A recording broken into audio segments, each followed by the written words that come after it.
Hello everyone, welcome to NTA Net Economics. I hope you all are doing well. So आज के इस video में हम लोग डिस्कस करेंगे ISLM through previous year questions of UGC net and set. और इसके अलावा वो सभी लर्नर जो कि मेरे चैनल पर न्यू हैं तो उन सभी को बताना चाहती हूँ कि मैं plus educator of economics on Unacademy. अगर अभी तक आप लोगों ने मुझे अनअकैडमी पर फॉलो नहीं किया तो लिंक मैंने डिस्क्रिप्शन बॉक्स में मेंशन किया है, तो उस लिंक के थ्रू जाके आप लोग मेरी प्रोफाइल को फॉलो कर सकते हो ताकि आने वाली कोई भी फ्री स्पेशल क्लास आपकी मिस ना हो। और इसके अलावा मैं आप सभी को ये भी बताना चाहती हूँ कि मेरा ऑलरेडी अनअकैडमी पर कंप्लीट कोर्स चल रहा है for UGC net and economics, जिसमें मैं आप लोगों को यूनिट नंबर 1 से लेकर यूनिट नंबर 10 तक कंप्लीट सिलेबस करवा रही हूँ for upcoming UGC net exam. तो सभी लर्नर जो कि आने वाले यूजीसी नेट एग्ज़ाम की तैयारी एक स्ट्रक्चर्ड वे में करना चाहते हो तो आप लोग मेरे इस कोर्स में एनरोल कर सकते हो। और इसके अलावा यहाँ पर एक स्पेशल ऑफर जो कि अनअकैडमी की ओर से आप सभी के लिए आया है। So as per this offer अगर आप लोग यहाँ पे सब्सक्रिप्शन ले लेते हो 14 मार्च से लेके 16 यानी कि आज और कल के बीच अगर आप लोग सब्सक्रिप्शन ले लोगे तो यू विल गेट 20% डिस्काउंट। तो अदरवाइज आपको 10% का डिस्काउंट देखने को मिलता है, बट अगर आप लोग आज और कल के बीच सब्सक्रिप्शन ले लोगे तो यू विल गेट 20% डिस्काउंट। और इसके लिए करना आप लोगों ने क्या, you can use my referral code. इस कोड को आप लोग यूज़ कर सकते हो सब्सक्रिप्शन लेने के लिए और इसके अलावा सभी फ्री स्पेशल क्लासेस को एक्सेस करने के लिए। So these are the regular plans. Plus के लिए रेगुलर प्लान्स आपके ये वाले हैं। अगर आप लोग यहाँ पे कोड अप्लाई करोगे तो 20% का डिस्काउंट मिलेगा और ये प्लान्स आपको देखने को मिलेंगे आज और कल के लिए। और ऐसे आइकॉनिक के लिए ये आपके रेगुलर प्लान्स हैं। अगर आप लोग कल तक सब्सक्रिप्शन ले लोगे तो ये आपके लिए ऑफर के प्राइजेज़ हैं। सो आप लोग जितने लर्नर्स आने वाले यूजीसी नेट एग्ज़ाम की तैयारी करना चाहते हैं, कोर्स लेने की सोच रहे हैं, तो आप लोग इस ऑफर का बेनिफिट ले सकते हो।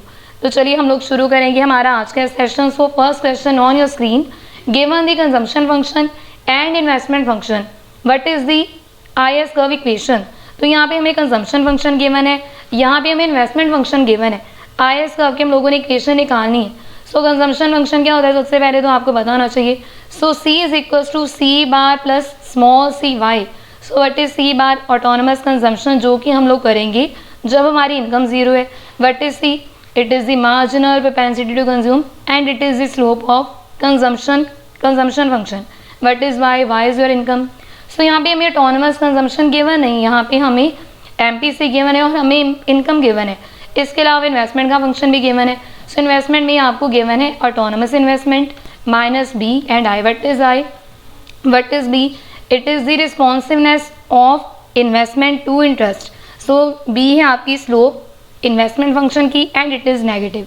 सो इसके बेसिस पर हम लोग यहाँ पे IS कर्व की इक्वेशन निकालेंगे।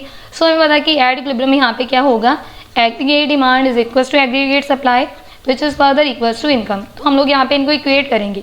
सो Y is equal to aggregate demand. Aggregate demand में क्या क्या आएगा, क्योंकि यहाँ पे हमें 2 सेक्टर मॉडल गिवन है, हम लोग क्या करेंगे consumption plus investment. So consumption expenditure plus investment expenditure. Consumption function given है, उसकी वैल्यू आप लोग सब्सटीट्यूट करोगे 0.8Y। इन्वेस्टमेंट का फंक्शन गिवन है, उसकी वैल्यू हम लोग यहाँ पे सब्सटीट्यूट करेंगे। Y वाली टर्म को अब आप लोग एक और लेके जाओगे और ये जो आपकी इक्वेशन है सेम रहेगी। सो जब Y में से 0.8 जाएंगे 1 में से तो you will get 0.2Y is equal to 102 minus 0.2I। अब ये जो 0.2 है ये दूसरी ओर जाके डिवाइड हो जाएगा और आपके पास यहाँ पे कितना आंसर आ जाएगा। सो आंसर आपके पास आ जाएगा डिवीज़न करने के बाद 510 माइनस I। सो आपकी जो यहाँ पे इक्वेशन आ रही है IS कर्व की क्या है, option number C। So IS curve क्या होता है, इन्वेस्टमेंट सेविंग कर्व जो कि गुड्स मार्केट का इक्विलिब्रियम बताता है। और इसकी स्लोप क्या होती है, स्लोप इसकी होती है नेगेटिव। सो यहाँ पे होगी हमारे पास रेट ऑफ इंटरेस्ट, यहाँ पे होगी हमारे पास income. Slope of IS curve is negative. इसका मतलब क्या कि जब यहाँ पे इंटरेस्ट रेट कम होगी तो इन्वेस्टमेंट ज़्यादा की जाएगी यानी कि इनकम ज़्यादा होगी। अगर यहाँ पे इंटरेस्ट रेट को बढ़ा दिया जाएगा तो उसकी वजह से क्या हो जाएगा, हमारी इन्वेस्टमेंट कम हो जाएगी और हमारी इनकम भी कम हो जाएगी। सो correct answer is option number C। उसके बाद second question is that an increase in the level of government spending, यानी कि अगर यहाँ पे गवर्नमेंट एक्सपेंडिचर बढ़ेगा उसकी वजह से ISLM में हमें क्या चेंजेस देखने को मिलेंगे। तो देखिए कि अगर गवर्नमेंट एक्सपेंडिचर बढ़ेगा उसकी वजह से आपका जो LM कर्व है जो कि मनी मार्केट का इक्विलिब्रियम बताता है, सो एलएम कर्व के हर एक पॉइंट के ऊपर आपकी जो डिमांड फॉर मनी है, डिमांड फॉर मनी और सप्लाई ऑफ मनी इक्वल होगी। यहाँ पे होगी हमारे पास रेट ऑफ इंटरेस्ट और यहाँ पे होगी इनकम। सो एलएम कर्व आपका मनी मार्केट का इक्विलिब्रियम बताता है, जबकि आईएस गुड्स मार्केट इक्विलिब्रियम को रिप्रेजेंट करता है। अगर यहाँ पे गवर्नमेंट एक्सपेंडिचर में चेंजेस होंगे तो उसकी वजह से क्या हो जाएगा, उसकी वजह से हमारी एग्रीगेट डिमांड बढ़ जाएगी। सो जब यहाँ पे गवर्नमेंट एक्सपेंडिचर बढ़ेगा तो उसकी वजह से मल्टीप्लायर इफेक्ट की वजह से मल्टीप्लायर इफेक्ट की वजह से हमारी इनकम बढ़ेगी। सो जब यहाँ पे इनकम बढ़ेगी तो उसकी वजह से क्या हो जाएगा, उसकी वजह से एग्रीगेट डिमांड बढ़ेगी। एग्रीगेट डिमांड बढ़ने की वजह से हमारा आईएस कर्व, सपोज ये था हमारा आईएस कर्व डाउनवर्ड स्लोपिंग और ये हमारा एलएम कर्व, ये है हमारे पास इक्विलिब्रियम लेवल ऑफ इनकम और इसके कॉरेस्पॉन्डिंग ये है हमारे पास रेट ऑफ इंटरेस्ट। सो जब यहाँ पे एग्रीगेट डिमांड बढ़ेगी उसकी वजह से हमारा जो आईएस कर्व है अपवर्ड शिफ्ट हो जाएगा, राइटवर्ड शिफ्ट हो जाएगा। सो अब हमारे पास जो इक्विलिब्रियम लेवल ऑफ इनकम आएगा वो है y1 और जो हमारे पास रेट ऑफ इंटरेस्ट आएगी वो है r1। सो आप लोग देख सकते हो कि जब यहाँ पे गवर्नमेंट एक्सपेंडिचर बढ़ेगा जिसकी वजह से एग्रीगेट डिमांड बढ़ेगी, उसकी वजह से क्या हो जाएगा, हमारी रेट ऑफ इंटरेस्ट भी बढ़ेगी और इसके साथ साथ इनकम भी बढ़ेगी। सो इसका करेक्ट क्या आंसर हो जाएगा, increase the level of equilibrium income. So income बढ़ रही है एट ऑल इंटरेस्ट रेट, इसके अलावा इंटरेस्ट रेट भी बढ़ रही है और हमारा जो आईएस कर्व है राइटवर्ड शिफ्ट हो रहा है। So correct answer is option number B. उसके बाद third question is that in case Reserve Bank start selling government bonds, अगर यहाँ पे आरबीआई गवर्नमेंट के बॉन्ड्स को सेल करा तो उसकी वजह से एलएम में हमें क्या शिफ्ट देखने को मिलेंगे। तो देखिए कि यहाँ पे एलएम कर्व, जैसे कि मैंने आपको बताया एलएम कर्व यहाँ पे मनी मार्केट का इक्विलिब्रियम बताता है। सो एलएम कर्व के हर एक पॉइंट के ऊपर demand for money is equal to supply of money. So money market equilibrium में होगी demand for money is equal to supply of money. अब यहाँ पे अगर सरकार के बॉन्ड्स को सेल किया जाता है, अगर यहाँ पे सरकार के बॉन्ड को सेल किया जाएगा तो उसकी वजह से क्या हो जाएगा, उसकी वजह से मनी की सप्लाई जो है वो डिक्रीज हो जाएगी, मनी की सप्लाई यहाँ पे कम हो जाएगी। क्योंकि यहाँ पे जब लोग परचेज करेंगे सरकार के बॉन्ड्स को तो जो परचेजिंग पावर है वो आरबीआई के पास जाएगी, मनी की सप्लाई कम हो जाएगी। मनी की सप्लाई में के कम होने की वजह से हमारा जो एलएम कर्व है ये अपर शिफ्ट हो जाएगा।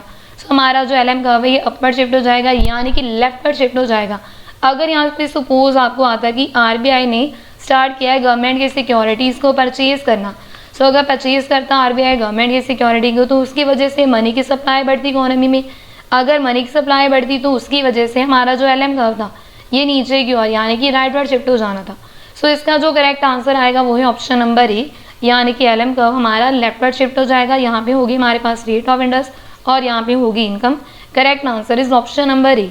उसके बाद राइजिंग पब्लिक एक्सपेंडिचर, जब यहाँ पे सरकार का खर्च बढ़ेगा उसकी वजह से रेट ऑफ इंटरेस्ट बढ़ जाएगी, उसकी वजह से आगे क्या होगा, crowding out of public investment, private investment कम हो जाएगी, प्राइवेट इन्वेस्टमेंट बढ़ जाएगी, मार्केट ही फेल हो जाएगी या फिर सरकार फेल हो जाएगी। तो देखिए कि अगर यहाँ पे गवर्नमेंट एक्सपेंडिचर बढ़ेगा उसकी वजह से क्या हो जाएगा, इनकम बढ़ेगी, मल्टीप्लायर इफेक्ट की वजह से इनकम बढ़ेगी। तो जब यहाँ पे इनकम बढ़ेगी तो उसकी वजह से आगे क्या हो जाएगा, उसकी वजह से लोगों की जो मनी की डिमांड है बढ़ जाएगी, डिमांड फॉर मनी इंक्रीज होगी। बट हम लोगों ने क्या पढ़ा है कि मनी की जो सप्लाई है इट इज़ एक्सोजीनियसली गिवन, मनी की सप्लाई कांस्टेंट रहेगी जिसको कि डिसाइड किया जाएगा आरबीआई की ओर से। तो जब मनी की सप्लाई कांस्टेंट रहेगी तो उसकी वजह से क्या होगा, लोगों की जो डिमांड है, मनी की जो डिमांड बढ़ी है उसको कंप्लीट करने के लिए लोग क्या करेंगे, जो बॉन्ड्स हैं, जो बॉन्ड्स उन्होंने परचेज किए थे उसको वो सेल करना शुरू करेंगे। यानी कि यहाँ पे क्या हो जाएगा, बॉन्ड्स वो सेल करना शुरू करेंगे, लोग बॉन्ड्स की सेल बढ़ जाएगी। सो जब यहाँ पे सभी लोग बॉन्ड्स को सेल करना शुरू करेंगे तो उसकी वजह से बॉन्ड का प्राइस कम हो जाएगा। जब बॉन्ड का प्राइस कम होगा तो हम लोगों ने पढ़ा है कि इनका इनवर्स रिलेशनशिप है, बॉन्ड के प्राइसेस का और रेट ऑफ इंटरेस्ट का नेगेटिव रिलेशनशिप है, इसकी वजह से रेट ऑफ इंटरेस्ट बढ़ जाएगी। सो जब रेट ऑफ इंटरेस्ट बढ़ेगी तो उसकी वजह से आगे क्या होगा, हमारे जो इन्वेस्टर्स हैं प्राइवेट इन्वेस्टर्स वो क्या करेंगे, इन्वेस्टमेंट कम कर देंगे क्योंकि उनकी कॉस्ट ज़्यादा आ रही है। सो कॉस्ट ज़्यादा आ रही है, जब उन्होंने यहाँ पे लोन लेना तो महंगी दर के ऊपर उनको लोन मिलेगा, जिसकी वजह से प्राइवेट इन्वेस्टमेंट क्या हो जाएगी, डिस्करेज हो जाएगी और जो प्राइवेट इन्वेस्टर्स हैं इन्वेस्टमेंट कम कर देंगे। सो इसका जो करेक्ट आंसर है वो है option number A, crowding out of private investment, इसकी वजह से प्राइवेट इन्वेस्टमेंट कम हो जाएगी। उसके बाद last question for today session, what is the nature of equilibrium in ISLM model. So ISLM model में जो इक्विलिब्रियम है उसका नेचर क्या है। तो देखिए IS यहाँ पे बताता है गुड्स मार्केट का इक्विलिब्रियम, LM यहाँ पे बताता है मनी मार्केट का इक्विलिब्रियम। यहाँ पे किस नेचर क्या होगा इक्विलिब्रियम का, सो देखिए कि IS यहाँ पे बताता है फ्लो इक्विलिब्रियम और जो LM बताता है stock equilibrium. So correct answer is option number C, stock and flow equilibrium is the correct answer. So I hope कि आज का ये जो सेशन है जिसमें हम लोगों ने 5 क्वेश्चंस को इन डिटेल डिस्कस किया है, तो अगर आप लोग कंप्लीट सेशन, सो ये सेशन मैं ऑलरेडी कंडक्ट कर चुकी हूँ अनअकैडमी लर्निंग ऐप के ऊपर। अगर आप लोग इस सेशन को कंप्लीट देखना चाहते हो तो इसका जो लिंक है वो मैं डिस्क्रिप्शन बॉक्स में मेंशन कर रही हूँ। उस लिंक के थ्रू जाके आप वो सारी क्लास में जितने भी क्वेश्चंस हम लोगों ने डिस्कस किए हैं उनको आप लोग देख सकते हो, उस क्लास को आप रिकॉर्डिंग में देख सकते हो और आने वाले कोई भी स्पेशल क्लास मिस ना हो इसके लिए आप लोग मुझे अनअकैडमी पर फॉलो कर सकते हो। तो कल भी हमारी क्लास होगी जिसमें हम लोग मैक्रो इकोनॉमिक्स की जितने भी इंपॉर्टेंट टॉपिक्स हैं उनको हम लोग PYQs के थ्रू डिस्कस कर रहे हैं ताकि आने वाले UGC नेट एग्ज़ाम के लिए आपकी अच्छी तैयारी हो सके। तो वो सभी लर्नर जो कि आने वाले UGC नेट एग्ज़ाम में अपेयर होने वाले हैं तो इन सभी फ्री स्पेशल क्लासेस का आप लोग बेनिफिट ले सकते हो। और अगर आप लोग पूरे स्ट्रक्चर्ड वे में पूरे कोर्स को आप लोग देखना चाहते हो तो इसके लिए आप लोग यहाँ पे सब्सक्रिप्शन ले सकते हो और ऑफर भी चल रहा है 20% ऑफ का। सो इस ऑफर का बेनिफिट आप लोग ले सकते हो। अगर आप लोग यहाँ पे सब्सक्रिप्शन लेना चाहते हो तो इस कोर्स का आप लोग बेनिफिट ले सकते हो। तो this was all about today's session. और इसके अलावा जिन्होंने अभी तक टेलीग्राम चैनल को फॉलो नहीं किया तो आप लोग टेलीग्राम ग्रुप को ज्वाइन कर लीजिए, क्योंकि टेलीग्राम पर भी मैं जो अपनी स्पेशल क्लासेस हैं उनका मैं लिंक शेयर करती रहती हूँ। तो जिन लर्नर्स ने अभी तक टेलीग्राम ग्रुप को ज्वाइन नहीं किया तो आप टेलीग्राम ग्रुप को ज्वाइन कर लेना ताकि आने वाली कोई भी फ्री स्पेशल क्लास आपकी मिस ना हो। So this was all about today's video. Thanks for watching.